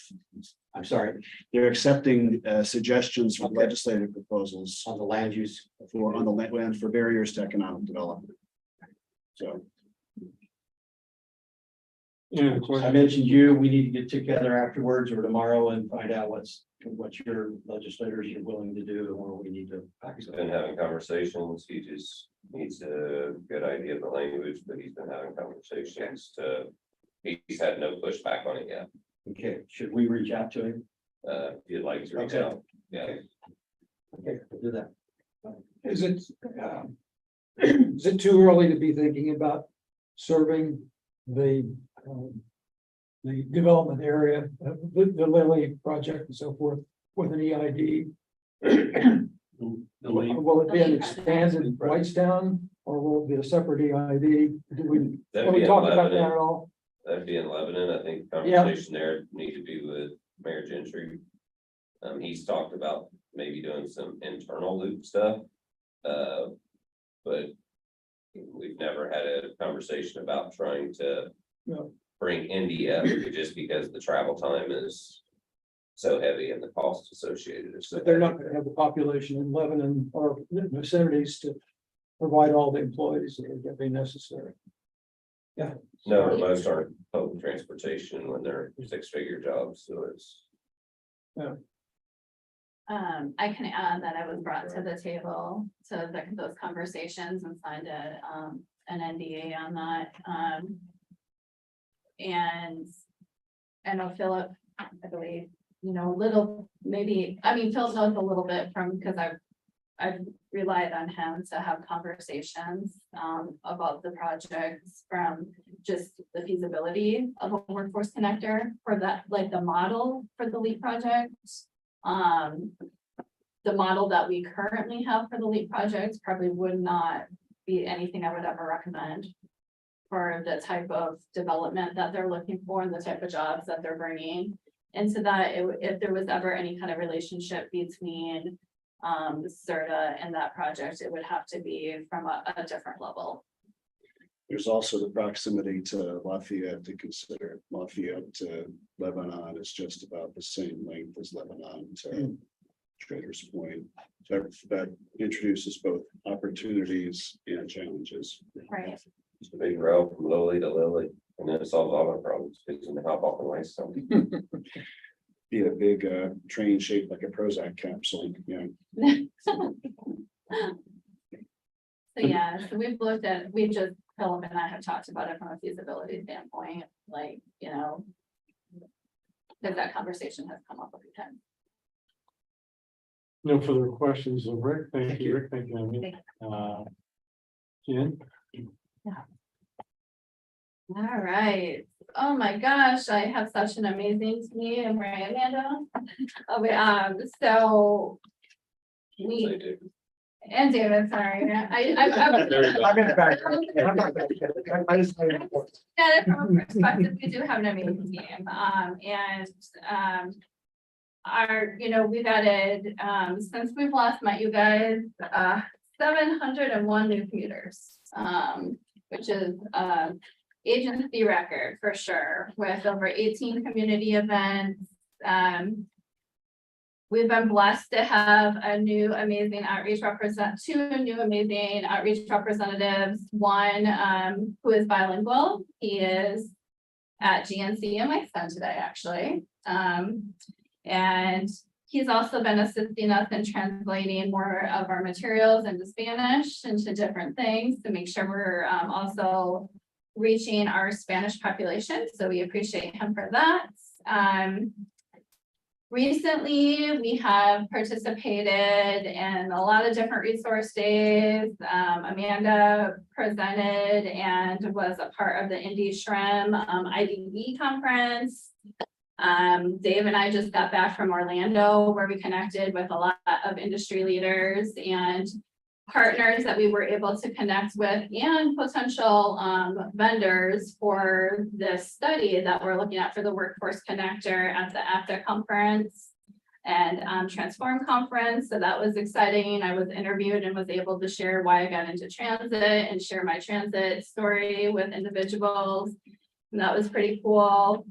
We met and sat down with Uber Transit to see if, again, as a part of the study and a part of why Uber told us pretty much to our face that working with Uber would not be something for this project that would ever work. Other things I guess I wanted to add was we've added another van pool since our last meeting. So great job. Amanda is kind of like our program manager / well, we all wear many hats, but she's also like doing a lot of the van pool work right now, as we haven't given that role to anybody yet on their outreach team, as they're still new and still learning. Really exciting, actually, which has never happened in all the years I've worked here. We're launching a new van pool pilot. So we, thanks to a partnership with Thrive Indy is a part of the city of Indianapolis's No Zone program. They're like, hey, we got some money through our CMAQ funding, and we don't want to reinvent the wheel. And we would like to give it to CIRTA to see what CIRTA can do to maybe launch. We came up with the idea of launching new van pools. So as soon as we receive that check, it's going to be for $20,000. We're going to take that and try to run a little pilot with it to allow people to try van pooling for the first month. And we're only going to be promoting it to employers that we're already working with, that are right on the verge of maybe starting a van pool. So no worries, we're not going to be pushing it out, ride van pool for a month for free, but it'll be riding in a van for free for the first month with a 3-month commitment, in hopes of just starting up some new vans. And we anticipate we should be able to hopefully serve at least, depending on the size of the vehicle and how many people, a minimum of at least 12, maybe a maximum of 16 vans with that. So that's exciting news, and we appreciate that partnership with Mo from the city of Indianapolis.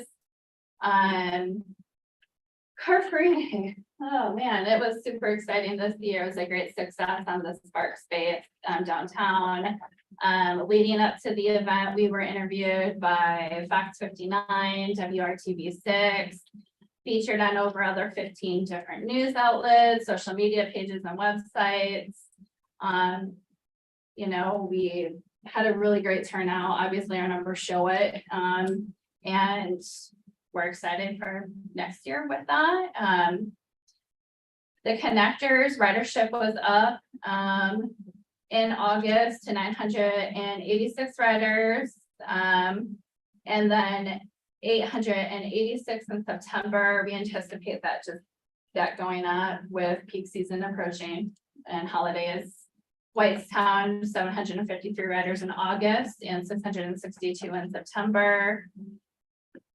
Wow, we are busy. Okay, I'm like trying to think, like look at my notes here. So on October 5th, we participated in our first FTA drug and alcohol audit.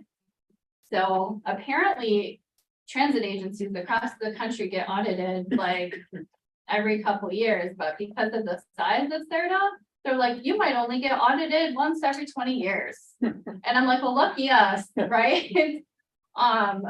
So we had that audit, FTA and their contractor was here for 2 days.